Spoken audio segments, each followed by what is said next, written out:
Well, we are live now. The record has been started.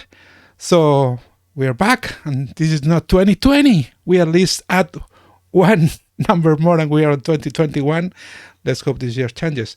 So, hello to everybody. Thank you for coming again, guys. Again, and let's start by giving a salutation to every of you.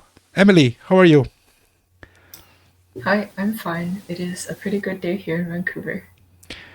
I'm so sorry, but I will have to tell you all that it's been a little bit more than a month since our latest podcast, so I have to ask the usual question: how is the coronavirus over there in Vancouver? Yeah. It was getting quite a bit worse, but then it's getting a little bit better. And the vaccine, it is starting to roll out in British Columbia, so it should be getting a lot better soon. Good to hear. And let's cross the world and go to Sri Lanka. Janiru, how are you, man? Yeah, so it's a pretty good day in here also. And about coronavirus in Sri Lanka, about 800 cases come daily, and about 400 them are from Colombo, and I live in Colombo too. Ooh, those are not good news. Yeah. 800, not good numbers, I would say. Let's go a little bit, not as far away, but saying hello to Merul. How are you, Merul? Hello, I'm doing pretty good. So, about the COVID situation here, it's slightly getting better, and we have had vaccine rollout, so we're expecting it to be better pretty soon. And let's come back to Spain in the middle. Where are you? Jan, hello, how are you? Hello, I'm doing very good here down in Lleida. Down? I don't know. It's more or less it's not down, not up. Yeah, it's We are in the middle of this gentleman and lady. correct. How is the weather outside? I make a smile before because Merul opened the window, the window. No, what do you say? This I don't remember. The curtain, the blinds. Curtains, the Yeah. blind, the blinds. So, and he says, "Okay, it's happening." This, and any of you have seen this musical from Broadway called the Avenue Q? No, I have not. try to find it on YouTube. There are pieces, illegal pieces. The musical is called Avenue Q. You remember in Manhattan, in New York, the streets are named, the avenues are named as letters. So Avenue Q is one of the most far away. Then there is a very nice musical, a very funny one. So there is a piece of the musical that says something. I am very, very bad at singing, but says something like, "There is life outside your apartment." So you open the window, oh, there is something outside. On those crazy times we are living, please take a look at the Avenue Q. The songs are for real in YouTube. The recording with the video is a little bit more difficult because those are stolen videos, the typical people recording at a musical. But this is a very funny musical. So happy to see you again. Happy you are well. As you remember, you are our audience. Jan and I, we live in the same place in Lleida, Spain, where the headquarters of the Liquid Galaxy community is. But we have a nice script for today, as usual. And I think the first person to explain us whatever is Emily. So, Emily, the mic is yours. All right, so today I thought I would talk a little bit more about Google coding because it's been almost exactly a year since the task claiming deadline and everything is over. So it's hard to think that it's been like just over a year almost that GCI 2019 is over. And Google Coding was like a really great experience, not only in terms of, say, improving my development skills, but also in terms of like meeting great people and getting involved with the amazing Liquid Galaxy community. So I think some of my favorite memories from Google Coding were, say, definitely through working on tasks and puzzling through like the new ones. At the beginning of Google Coding, I was like very incompetent at coding. I didn't really know much except a little bit of Python, but I think I certainly improved my development skills, not just in Python, but with like figuring out how to run VMs, figuring out how to like use bash scripts and everything. And I guess that just goes to show how Google Coding really encourages you to teach yourself and like exposes you to all these amazing tools. I remember going through the Slack every day, like after school, and then we'd be trying to figure out problems together and working with everyone, which was a really great time. The Liquid Galaxy community was really super helpful during this time, and it's been a great journey ever since. So I have a video that I'm gonna insert now. It's a video from Kiwish. That was your name, your code name in the GCI. So you are not gonna see it, but I'm gonna explain you. Well, the people that is seeing the final edited video will see. It's the and now 1 second. It's now on the screen, and I think I'm playing it now. So it's one of the many videos you do with virtual machines. With the in this case was your laptop with 3 different VMs, and just say it runs smoothly. You know that's true. Your laptop did pretty well, and Earth moves.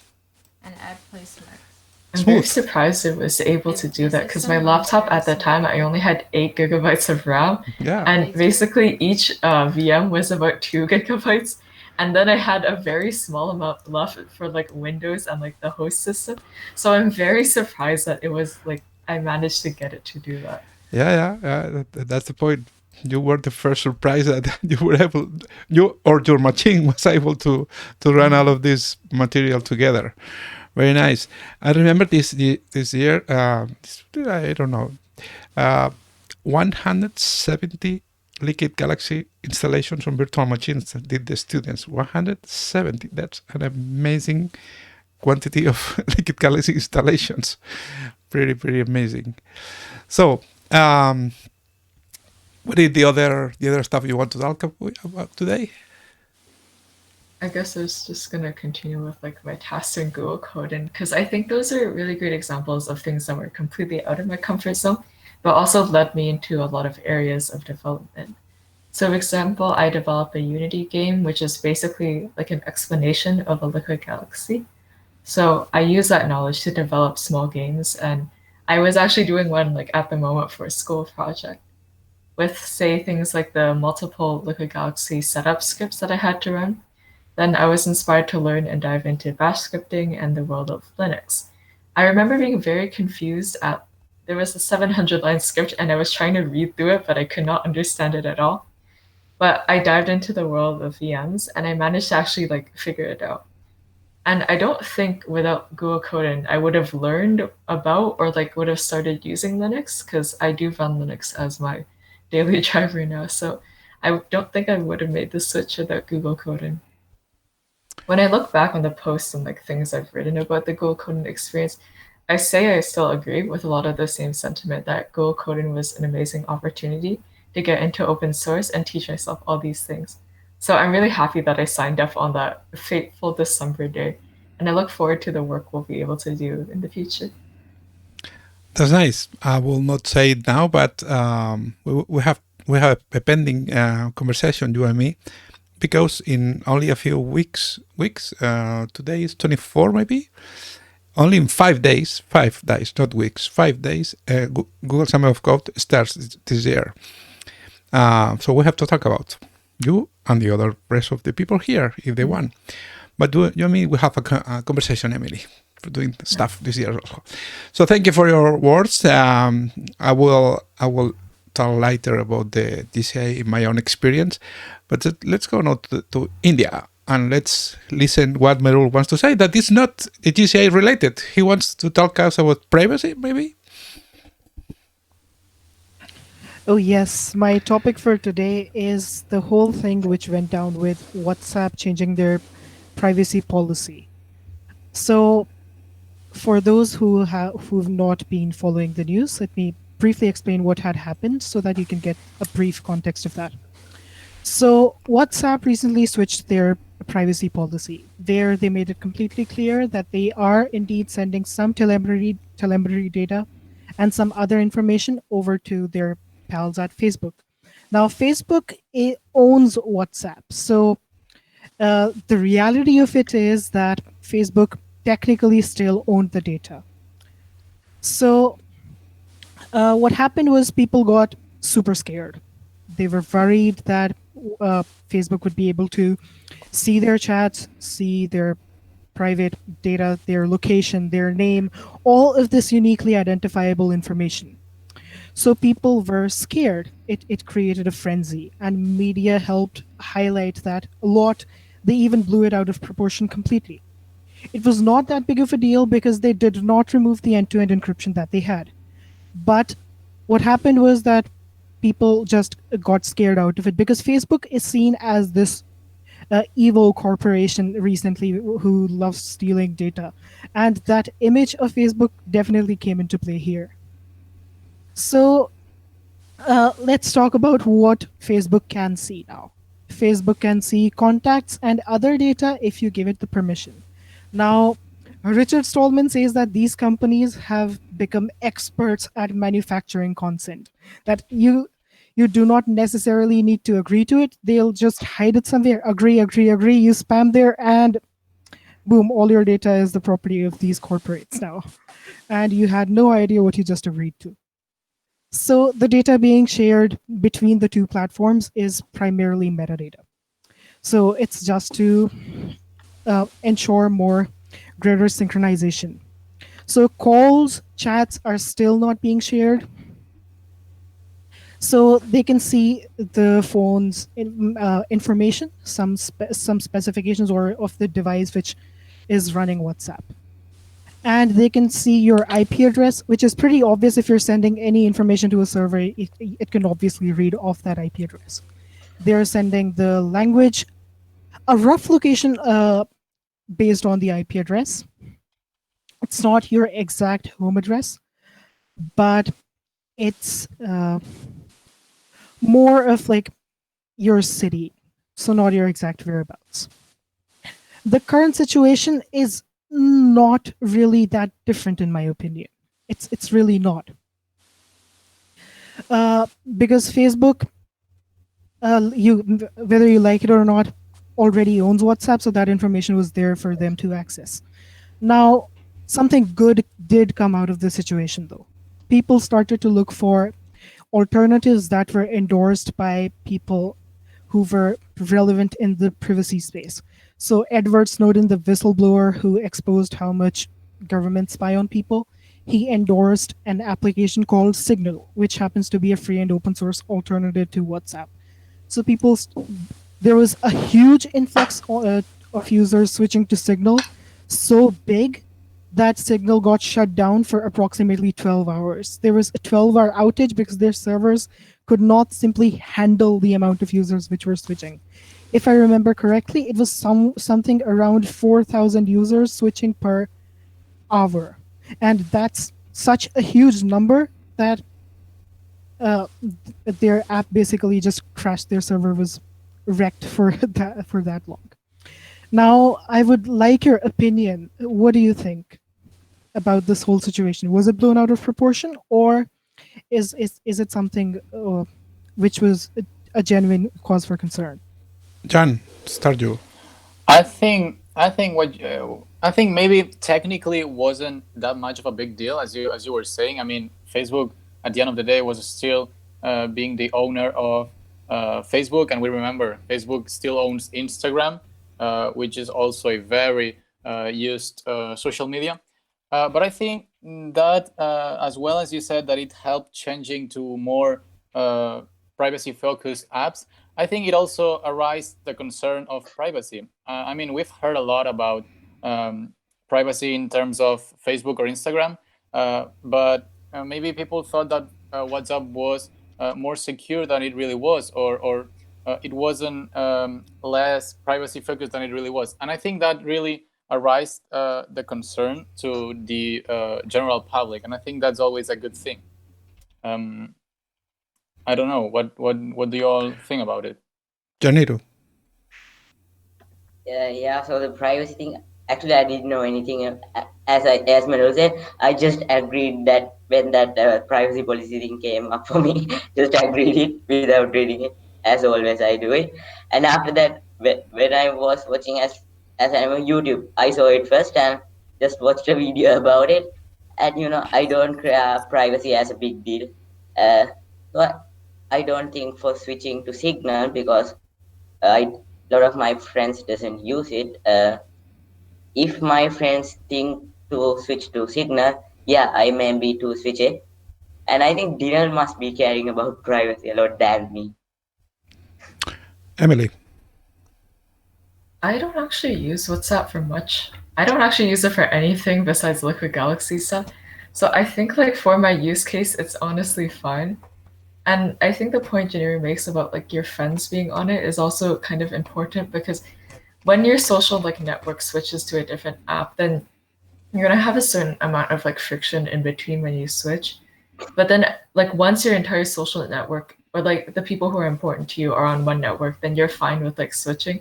And I guess that's part of what made WhatsApp like so popular in the first place. Because if your social network is on it, then you want to be on it, and then your social network is gonna like spread. So one thing I'd like to say is that just to put on perspective, when I went to the US, anybody in there, and I'm guessing that's the same case as you, Emily, anybody used WhatsApp at all.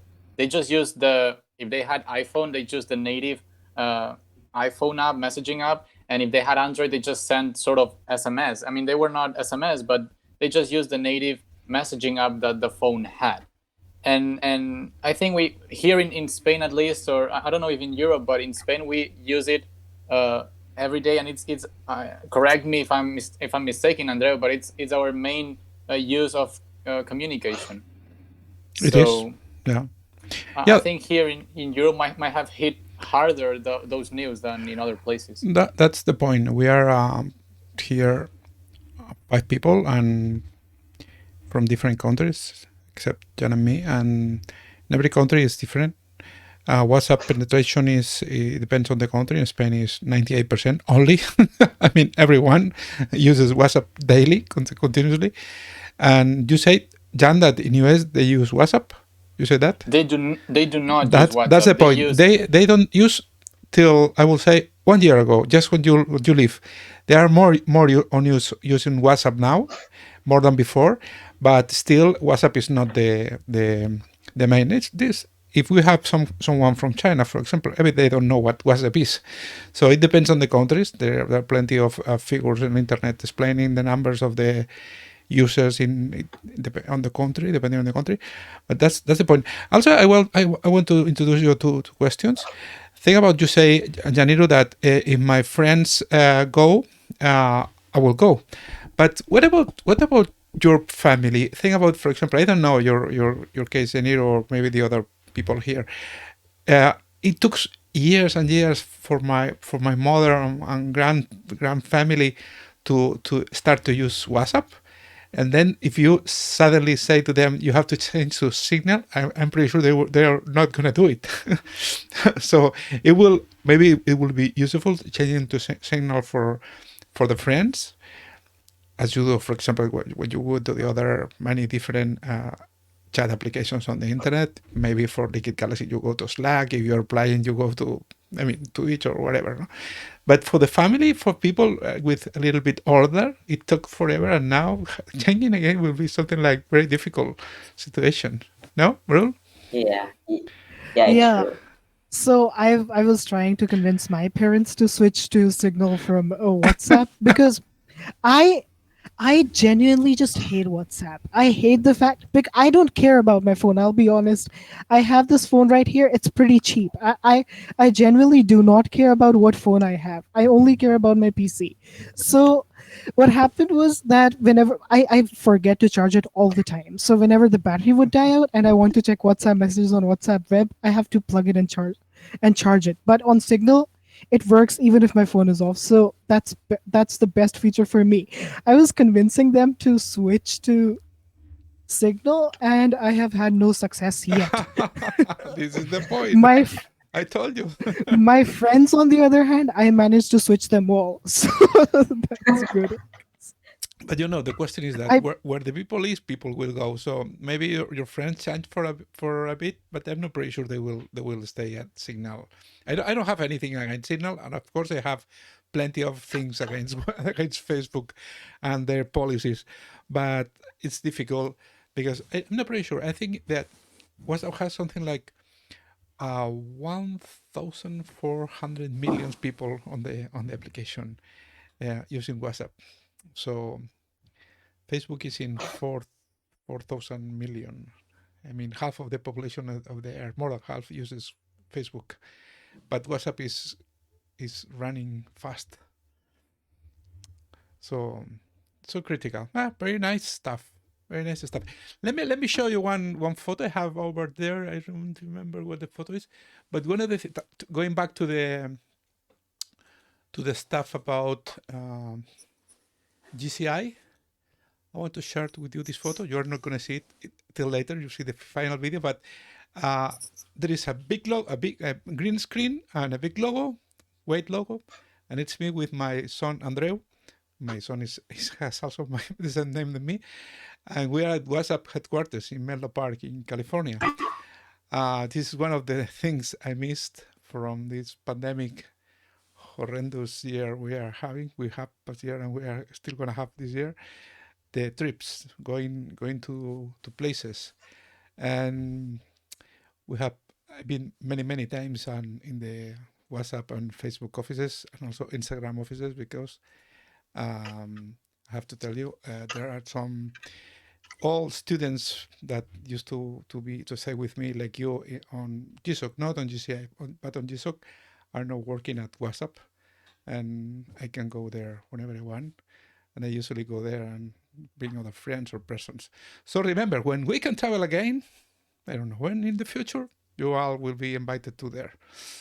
So let's go for next person, and this is Janiro. Up to you. Yeah, so I'm also going to talk about GCI, as did Emily. So GCI was one of the best things happened in my life, right? So the favorite moments of GCI was doing tasks. And do you remember that we did a CTF at night, right? Actually, Andy didn't attend it, but Emily, me, Merrill, and Dylan was there. Sometimes Kripa, and that was a best moment of GCI, like spending the night doing some fun stuff. And I got some many lifelong friends from GCI, especially Merul and Emily. I try to be a friend with Dylan, like he's just a hard guy, as I know. Mhm. Uh, Give me a second. And another thing was, Liquid Galaxy had a lot of 3D tasks, right? And I didn't have any idea about 3D when I started to do tasks in GCI, and I just learned Blender from about a week to do like small tasks like making a rocket, and that's not a big deal though. And after GCI ended, I actually downloaded a lot of courses about Blender, and now I'm pretty good at it. And I do freelancing, and I'm kind of popular in Fiverr for 3D stuff. So if I didn't do GCI, actually GCI gave me the excitement to 3D. If I didn't do GCI, I'm just nothing right now. And and actually talking about Linux, I haven't used Linux a lot before GCI. Now I use this sometime, but not a lot because my father doesn't like it, and dual booting it's kind of hard. Although it's my laptop, I did, and I again deleted it because it stuck. Then actually the Linux thing didn't go well for me though. And talking about KML, right? Yeah, KML. I had no idea about KML when I opened that KML tasks in the GCI tasks list, and I learned a lot about KML after I did some GCI tasks. And Meryl and Emily helped me a lot. Yeah, thanks for. Very nice. So I'm pretty sure you can still use Linux, because you just launch a virtual machine, and when you don't want to have it, just delete the virtual machine. This is it. Simple. If you have a enough powerful machine with enough RAM and a little bit of processor, you can always have Linux running.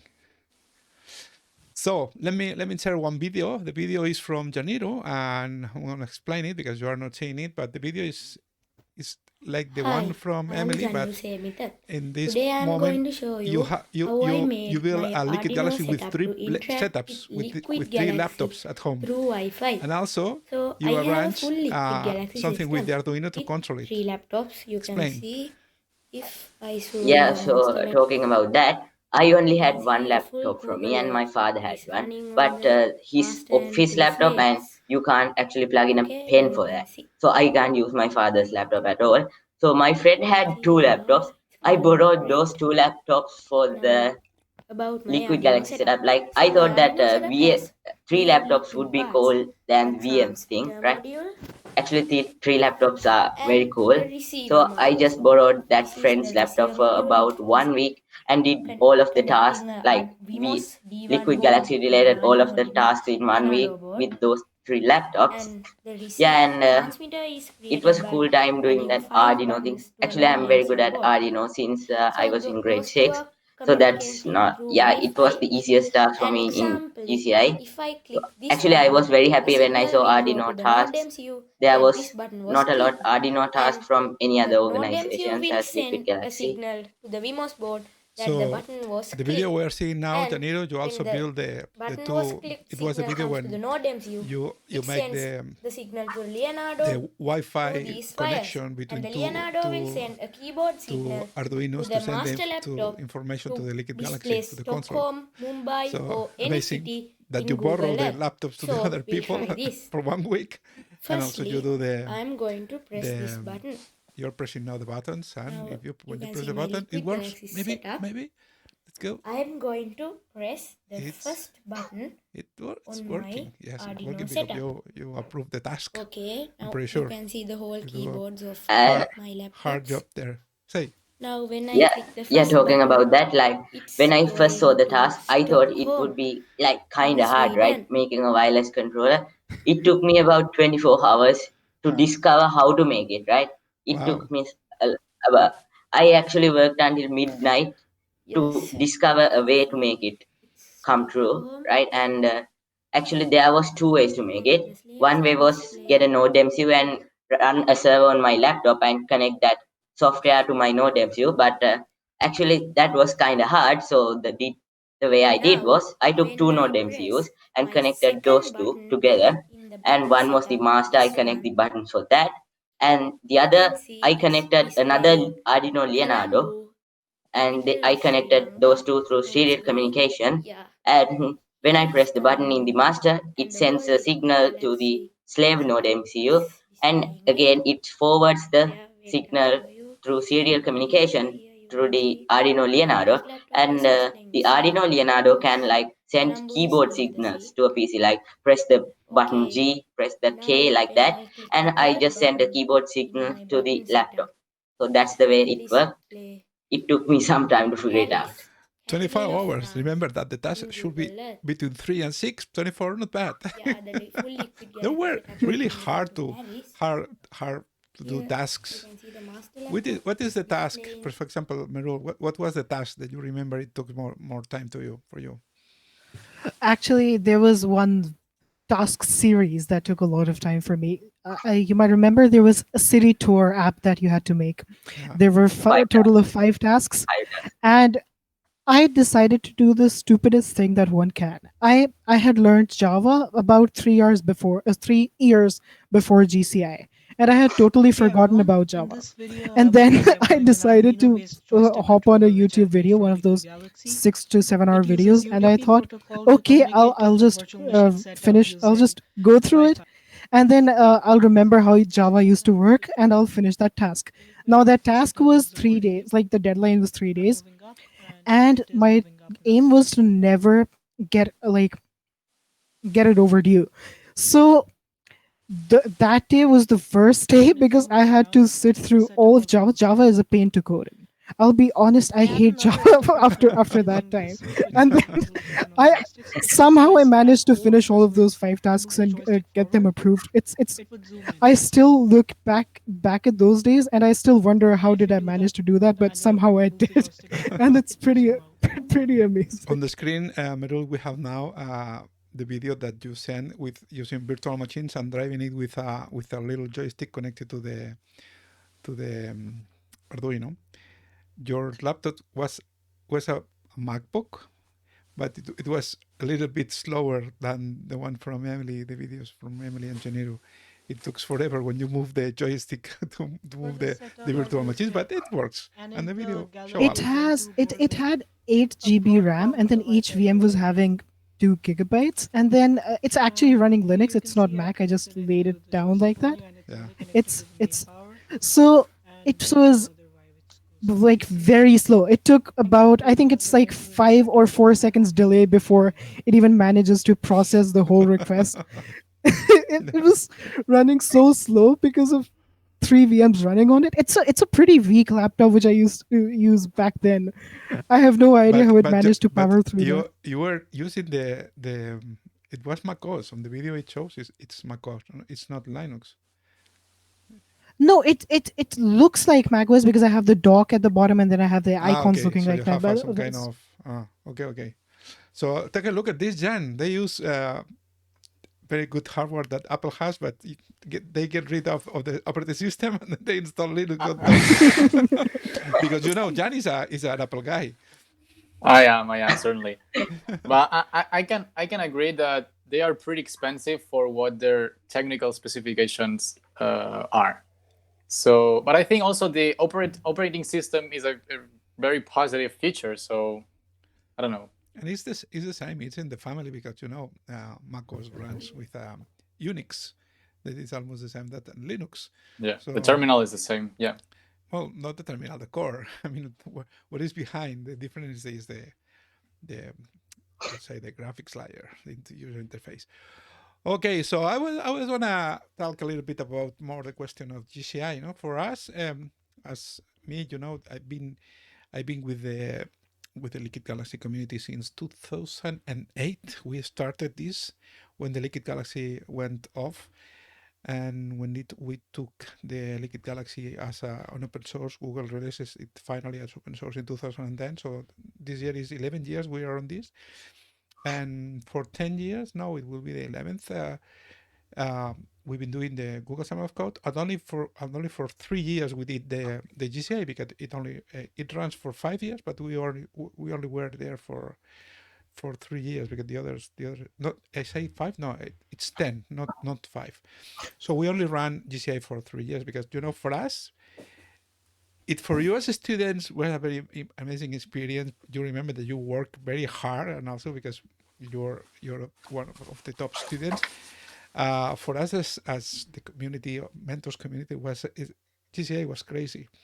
I mean, when we were in the meetings, usually we have before in San Francisco at Google offices, Mountain View.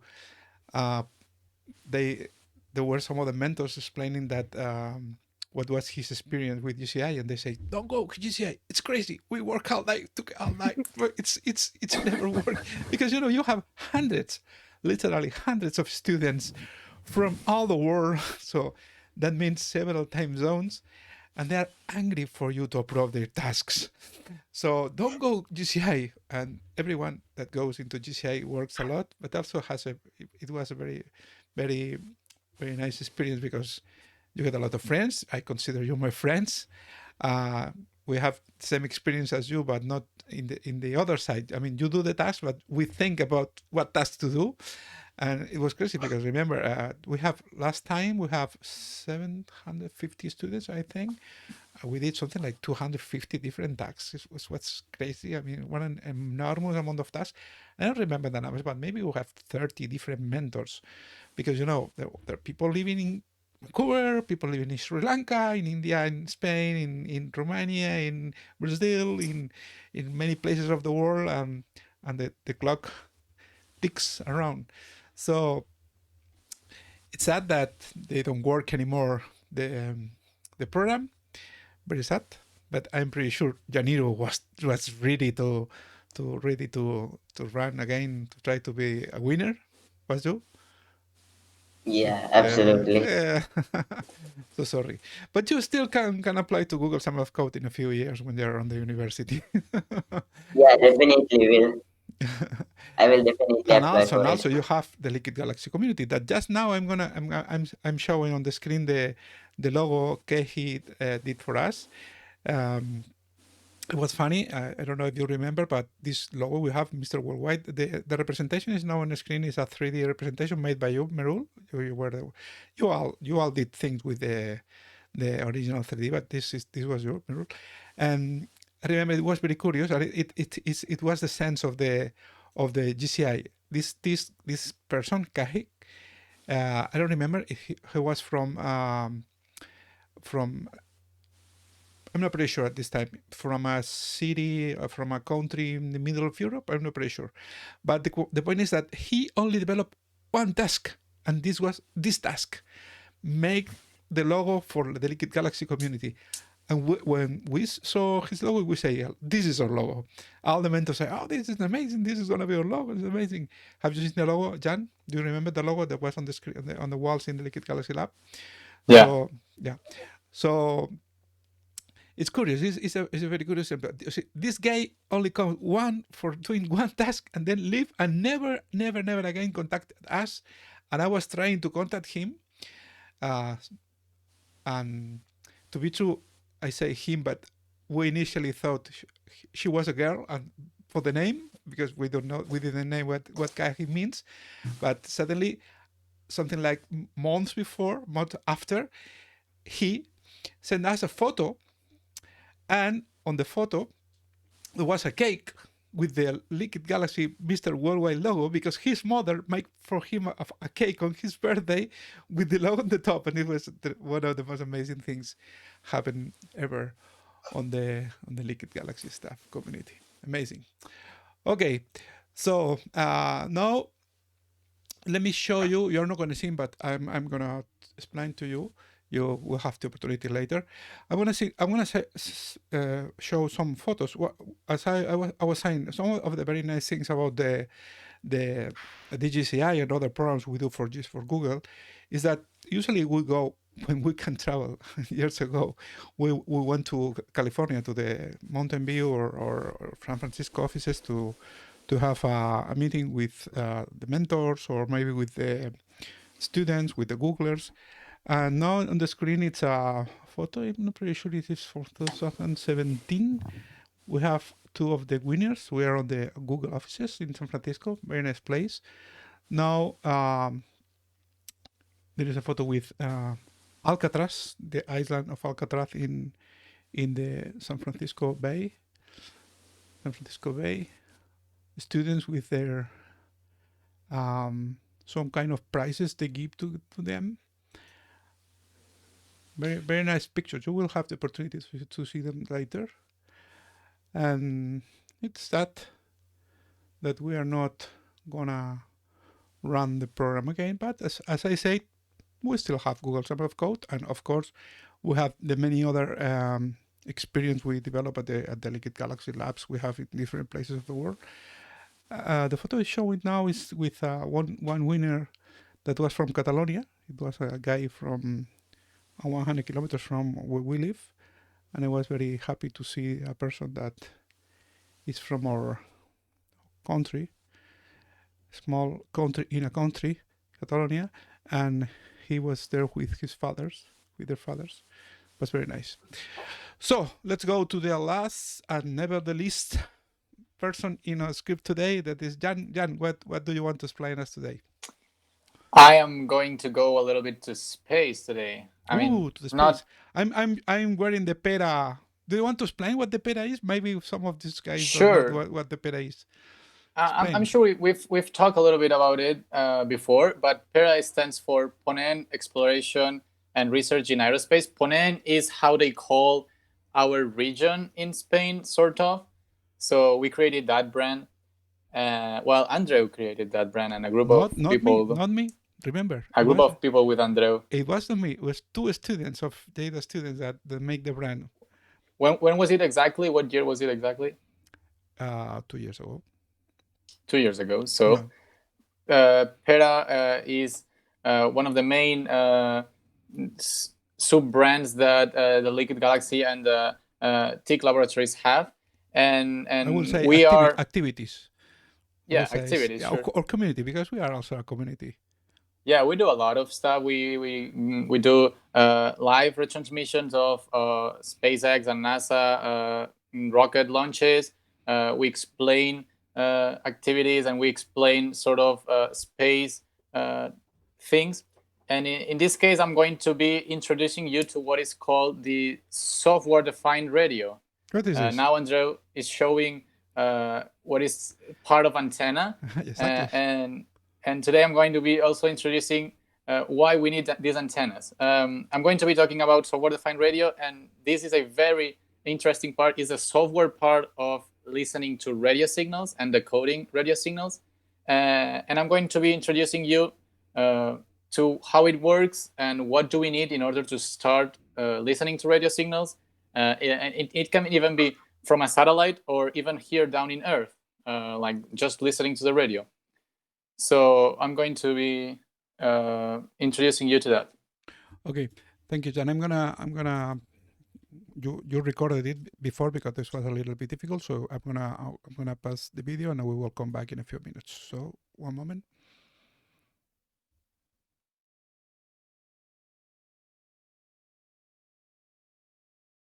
Hello, my name is Jan Aksensi, and today I'm going to be talking about software-defined radio.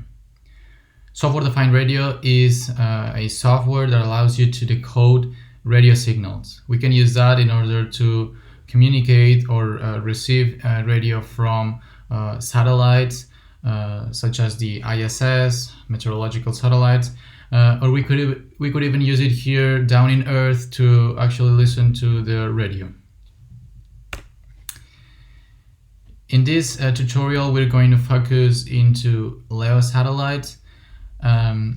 There are three types of orbit or satellites. They are the LEO orbit, which is low Earth orbit, the MEO orbit, which is the middle Earth orbit, and the GEO orbit, which is the geostationary Earth orbit. In this case, we're going to only be focusing to LEO orbit, because it contains the easiest to receive satellites and the cheapest ones to start with. Some of the satellites that this LEO orbit contains are the meteorological satellites, such as this one, or the ISS that we all know, and it orbits between 360 kilometers. One thing I forgot to mention is that LEO orbit is between 200 kilometers to 2,000 kilometers. In order to receive these signals, we need an antenna and a chip and a special USB dongle that contains this chip. This chip is called RTL2832U, and it allows us to decode from 50 to 1700 megahertz. The other component we need, and which is very important, is the antenna. In this case, this is called a J antenna, and we need to make it ourselves or buy it, but it is considerably easy to make, and we need to make specifically for each frequency.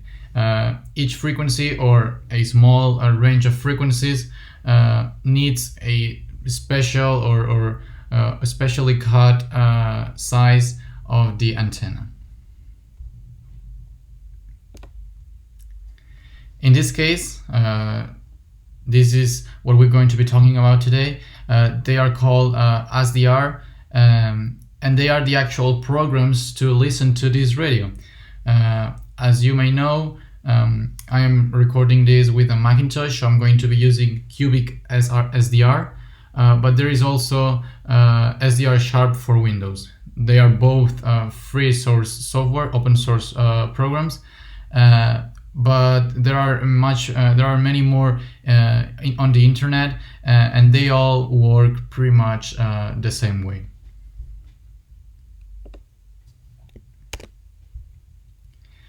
Now, before actually opening the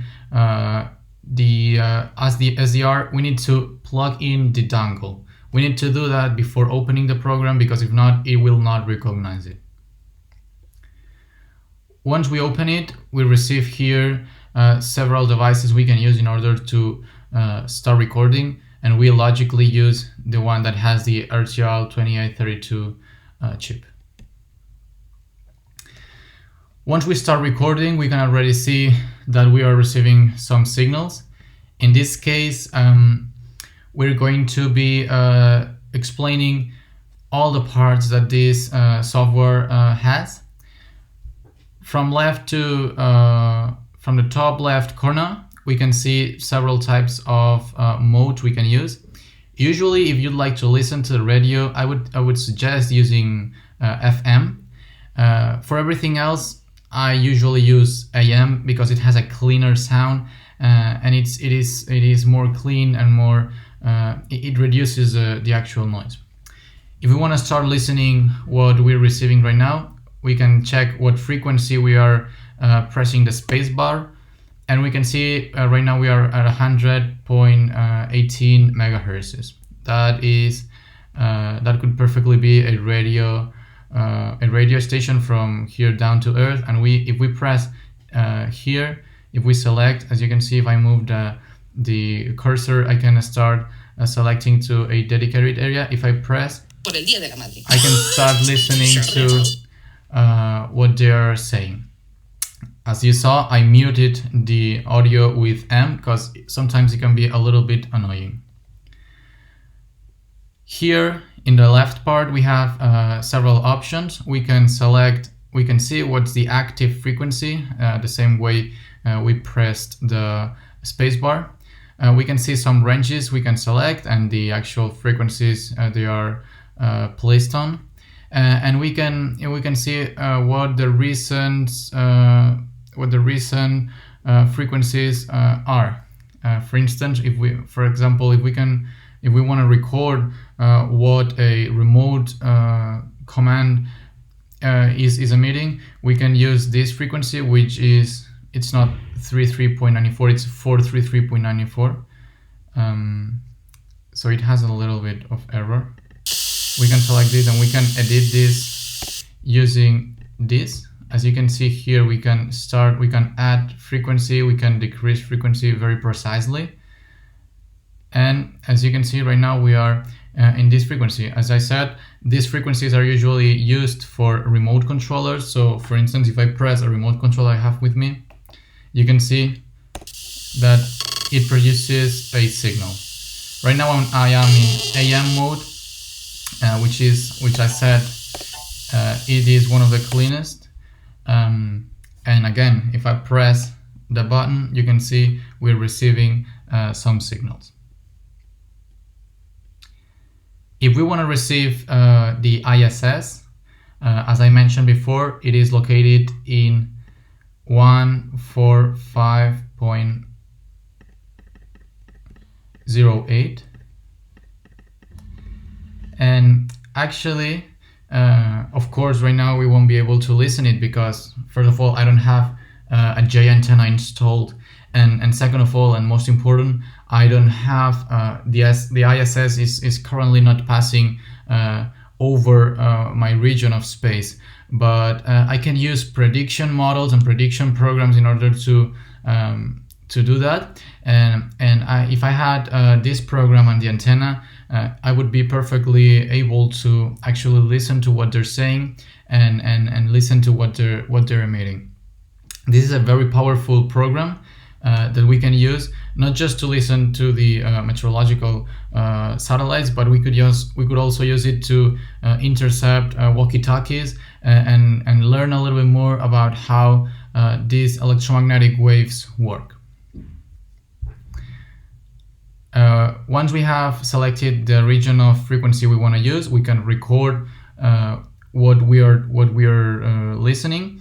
Going here, we can set a recording path, and once we have set the recording path, we can start recording. Right now, it won't let me because I don't have a set path, but we could perfectly do that, and we could record that audio and save it for later. Well, this has been my tutorial. As you can see, software-defined radio is a very simple tool, but at the same time is a very powerful tool we can use to start learning and start working with satellites and other type of radio technologies. Thank you for listening to me.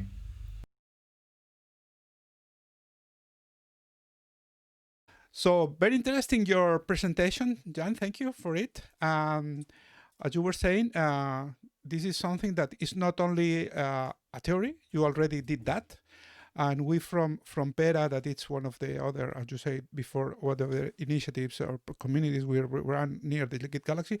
We are gonna be doing that kind of stuff, doing workshops. We have a website. I'm gonna put the website on the screen now. And as you say, those are pieces of the antennas we are developing. We are doing this by ourselves, and we are now we're gonna publish the different workshops, because you, Emily, Janiru, and Merul, you can do that at your home, and it's something really cheap. How much do you think you have to spend, Jan, for having a system, a working system to get SDR signals? Well, certainly not much. Maybe the USB dongle is about $15 or 15 euros, and the antenna might cost, I don't know, up to $20, $25. So I'd say for $50 at much, we can really have a system that allows us to start with software-defined radio. And I think software-defined radio is a very interesting thing that made things cheaper.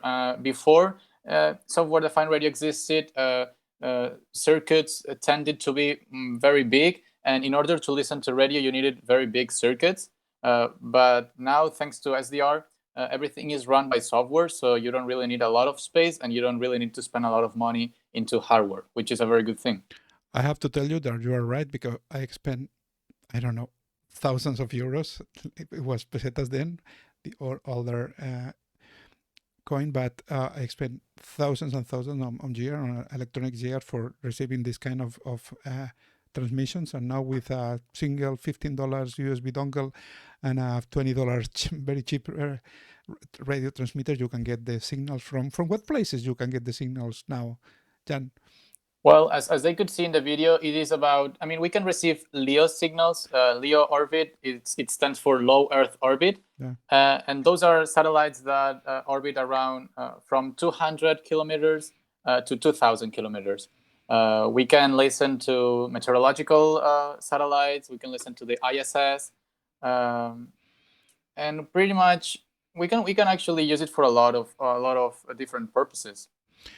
It's very, very interesting, and it's something, as I said, that we are developing, and we are going to make this public on our website.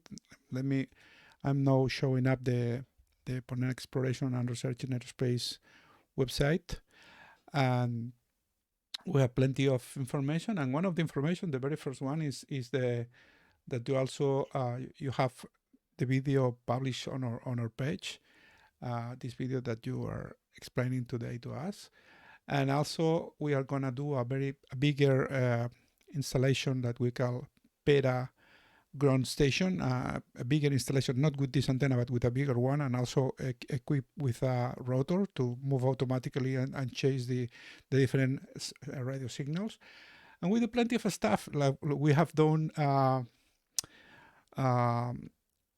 several workshops, and also enough high school work. I don't know, how do we say this in English? Treball de fi de recerca? I'd say end of the year work. Well, some yeah, it's difficult to translate, but some kind of research things students they have to do at the high school. So we have developed some of them around the water-powered rockets, and we also have this information on our website. This is very nice. So it's practical. I mean, we are doing things, and just today, not today the day you're going to listen to this, because this is going to be published tomorrow. But today we are recording this on Sunday. And just today, SpaceX has launched a rocket exactly equal to this one, Falcon 9. And on this rocket today has to go one of the very first satellite never built from a guy from JADA.